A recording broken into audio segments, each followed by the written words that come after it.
नमस्कार दोस्तों, आप सभी का स्वागत है इस वीडियो में। और इस वीडियो में हम लोग देखने वाले हैं एसएससी एमटीएस में पूछे जा रहे हैं मोस्ट जो इम्पोर्टेंट टॉपिक हैं जीके जीएस में, उनको हम लोग एनालिसिस करने वाले हैं कि आने वाले एग्ज़ाम में कौन से टॉपिक से अब क्वेश्चन आने वाले हैं।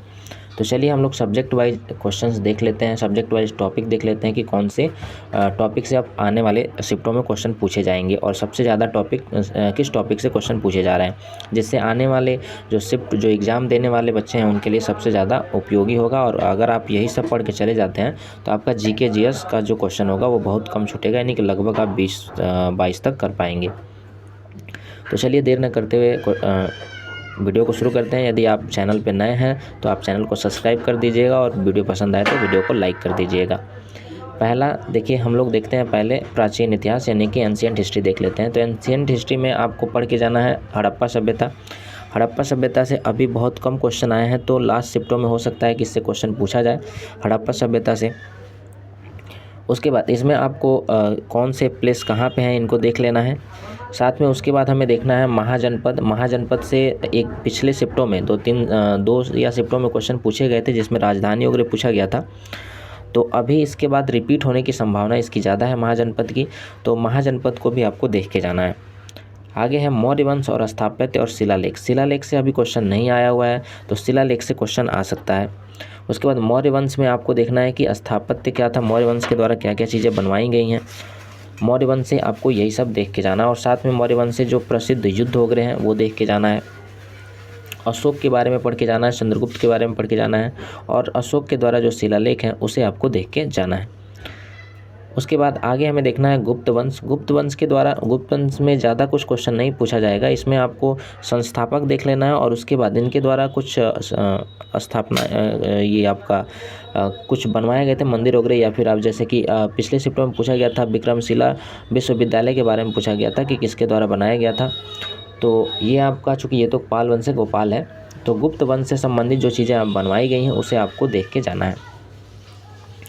आगे है साम्राज्य और संस्थापक। आपको देखना है एंशिएंट हिस्ट्री में साम्राज्य देख लेना है और उसके संस्थापक देख लेना है। साम्राज्य मतलब आपका कौन सा साम्राज्य कब आया और उसके संस्थापक कौन है, इन चीज़ों को देख के आपको जाना है। बाकी एंशिएंट हिस्ट्री से क्वेश्चन बहुत कम देखने को मिल रहा है। उसके बाद बुक और ऑथर एंशिएंट हिस्ट्री से पूछा जा रहा है, जैसे महाभाष्य में पूछा गया था कि महाभाष्य के लेखक कौन है, तो इन सब चीज़ों को आपको देख के जाना है। साथ में जो यात्री हैं उनके द्वारा जो पुस्तकें लिखी गई उन्हें भी आपको देख के जाना है। फिर आते हैं हम लोग गुलाम वंश में। तो गुलाम वंश में आपको रजिया से संबंधित चीज़ें पूछी थी कि रजिया जो आपका कौन से बुक में कहा गया है कि रजिया सुल्तान जो थी वो अपने भाइयों से ज़्यादा योग्य थी। तो गुलाम वंश से इन चीज़ों को देख के जाना है, गुलाम वंश के युद्ध देख के जाना है। साथ में बलबन से संबंधित चीज़ें पूछ सकता है कि बलबन के द्वारा जो बदलाव किए गए थे उनसे संबंधित चीज़ें आपको गुलाम वंश में देखने को मिल सकता है, तो आपको गुलाम वंश को देख के जाना है। एंशिएंट हिस्ट्री में बस आपको इतना ही देखना है, क्योंकि एंशिएंट हिस्ट्री से ज़्यादा क्वेश्चन आपको देखने को मिलेगा नहीं। उसके बाद मध्यकालीन इतिहास अगर मिडवल हिस्ट्री में है तो मिडवल हिस्ट्री में सिर्फ आपको मुगल शासक, युद्ध और स्थापत्य निर्माण देखना है, यानी कि मुगल शासक कौन कौन से मुगल शासक थे। उसके बाद आपको देखना है युद्ध, इनके द्वारा जो प्रसिद्ध युद्ध लड़े गए हैं वो देखना है। साथ में आपको स्थापत्य निर्माण देखना है कि इनके द्वारा क्या क्या चीज़ें बनवाई गई थी। जो आपका मस्जिद हो गया, जैसे कि पूछा गया था मस्जिद जो बनवाया गया था उसके बारे में पूछा गया, तो इनके द्वारा बनाए गए जो प्रसिद्ध स्मारक हैं उन चीज़ों को आपको देख के जाना है। शाहजहाँ द्वारा बनवाया गया और साथ में जहांगीर द्वारा जो चीज़ें बनवाई गई, जो चीज़ें आपको निर्माण कराई गई हैं, अकबर के द्वारा जो चीज़ें बनवाई गई हैं उन चीज़ों को देख के आपको जाना है। और जो प्रसिद्ध युद्ध लड़े गए हैं उन्हें आपको मुगल हिस्ट्री में देख के जाना है, यानी कि मिडवल हिस्ट्री में देख के जाना है। बाकी और इससे कुछ चीज़ें पूछी नहीं जा रही हैं। आगे हम आते हैं मॉडर्न हिस्ट्री में। मॉडर्न हिस्ट्री में सबसे ज़्यादा क्वेश्चंस आपको मॉडर्न हिस्ट्री से देखने को मिल रहा है, तो इसमें आपका वायसराय देख के जाना और उनके द्वारा जो कार्य किए गए हैं, जो भी सुधार वगैरह किए गए उसे देख के जाना है। साथ में अधिनियम देख के जाना है आपको कि जो मॉडर्न हिस्ट्री में जो अधिनियम आए थे, भारत शासन अधिनियम से संबंधित जो भी अधिनियम आए थे उनसे क्या क्या बदलाव किए गए थे उसे देख के जाना है। सामाजिक सुधार देख के जाना है कि क्या क्या सामाजिक सुधार किए गए थे, किनके कार्यकाल में हुआ था और उससे संबंधित जो पर्सन थे उन्हें आपको देख के जाना है। साथ में आपको देखना है समाज और उसके संस्थापक, जैसे कि आर्य समाज, ब्रह्म समाज, प्रार्थना समाज, इनके संस्थापक कौन थे और साथ में इनके समाज कौन कौन सा था, ठीक है, तो इसे देख के जाना है। 1857 की क्रांति सभी क्वेश्चन नहीं आया, तो इससे हो सकता है कि आने वाले शिफ्टों में 1857 की क्रांति से आपको क्वेश्चन देखने को मिले। तो 1857 की क्रांति आपको पढ़ के जाना है, और साथ में जो धार्मिक आंदोलन हुए हैं उनको आपको देख के जाना है कि कौन सा धार्मिक आंदोलन किनके द्वारा चलाया गया था। बाकी महात्मा गांधी के बारे में पढ़ के जाना है। महात्मा गांधी से संबंधित क्वेश्चन अभी बहुत कम देखने को मिला है, तो इससे क्वेश्चन आ सकता है। इनके द्वारा जो आंदोलन चलाए गए थे वो, इनके द्वारा जो समझौते किए गए थे वो, इन सब चीज़ों को आपको देख के जाना है। महात्मा गांधी से अभी पिछले शिफ्टों में 2-3 क्वेश्चन देखने को मिला है, जैसे आपका पुनः पैक्ट वगैरह देखने को मिला था क्वेश्चन, तो इनसे आपको महात्मा गांधी से संबंधित जो भी आंदोलन वगैरह है उसे देख के जाना है आपको। आगे हम आते हैं भूगोल यानी ज्योग्राफी में देखते हैं। तो ज्योग्राफी में अभी नेशनल पार्क से एक भी क्वेश्चन नहीं पूछा गया, तो नेशनल पार्क से क्वेश्चन आ सकता है आपका आने वाले शिफ्टों में, क्योंकि ये टॉपिक अभी तक नहीं टच किया गया है SSC MTS में, तो इस टॉपिक से क्वेश्चन देखने को मिलेगा। नदी और उससे सहायक जो नदियाँ हैं उन्हें आपको देख के जाना है। जो नदी कहाँ से, उनका उद्गम स्थान कहाँ है, कहाँ पर वो गिरती हैं, और इनकी सहायक नदियाँ क्या हैं, इन्हें आपको देख के जाना है। आगे है स्थल आकृति से क्वेश्चन नहीं आया। स्थल आकृति से आपका क्वेश्चंस देखने को इसमें बहुत कम आया है, तो अभी स्थल आकृति से भी क्वेश्चन पूछा जा सकता है कि किन नदियों द्वारा कौन सी स्थल आकृति बनाई जाती है। एक क्वेश्चन पूछा गया था स्थल आकृति में मीनांडर से संबंधित पूछा गया था कि नदी के द्वारा जो मीनांडर होता है वो उससे संबंधित रिलेटेड क्वेश्चन था, तो ये आपसे पूछा जा सकता है।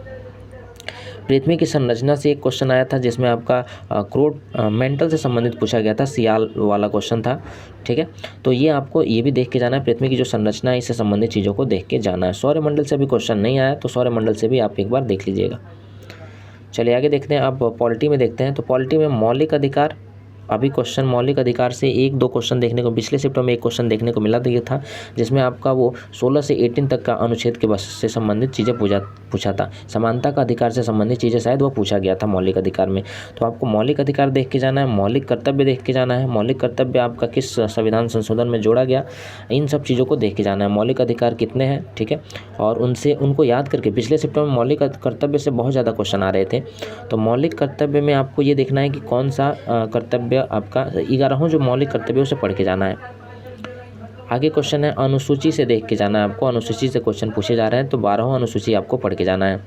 इंपॉर्टेंट आर्टिकल देख लेना है आपको, जो कि राष्ट्रपति से रिलेटेड हो, राज्यपाल से रिलेटेड हो, आपका जो इम्पोर्टेंट संशोधन हुए हैं उसे देख के जाना है।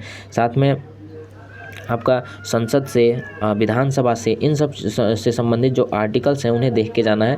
राज्यपाल से देख के जाना, और मंत्रिमंडल और आपका जो प्रधानमंत्री, इनसे संबंधित जितने आर्टिकल है ये आपको देख के जाना। नियुक्ति जरूर देख के जाना है कि किनके द्वारा किसकी नियुक्ति की जाती है।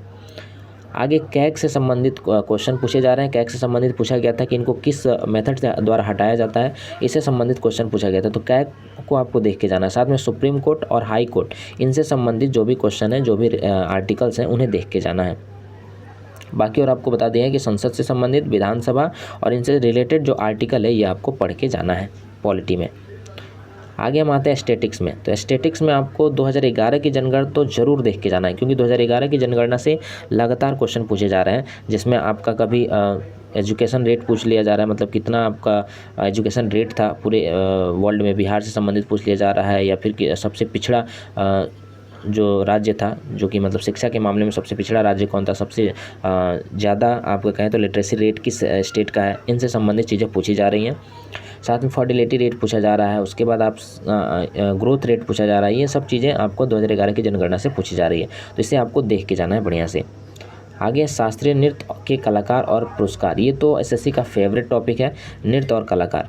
तो ये आपको क्या करना है, शास्त्रीय नृत्य देखना है, उसके कलाकार देखने हैं और उनको क्या क्या पुरस्कार मिला है। सबसे बढ़िया आप यह क्या कीजिएगा, जो शास्त्रीय नृत्य हैं उनसे जो संबंधित कलाकार हैं, तो जिनको ज़्यादा पुरस्कार मिला हुआ है उन्हें ज़रूर देख के जाइएगा। जिनको जैसे साहित्य नाटक अकादमी पुरस्कार मिला हो, आपका पद्मश्री मिला हो, पद्म विभूषण मिला हो, या भारत रत्न मिला हो, तो ये पुरस्कार जिन व्यक्तियों को मिला है जो नृत्य से या किसी भी कला क्षेत्र से संबंधित है, तो उनको जरूर पढ़ के जाना है, क्योंकि ये आपको क्वेश्चन देखने को मिलेगा। लोक नृत्य और जो संबंधित राज्य है, इसे देख के जाना है कि कौन से राज्य से कौन सा नृत्य संबंधित है। साथ में इसमें एक और ऐड कर लीजिएगा, फेस्टिवल, यानी कि त्यौहार भी आप ऐड कर लीजिएगा। फेस्टिवल जो है वो भी आपसे पूछा जाएगा कि राज्य से संबंधित फेस्टिवल, और फेस्टिवल कौन सा किस राज्य में मनाया जाता है। आगे पूछा जा रहा है घराना।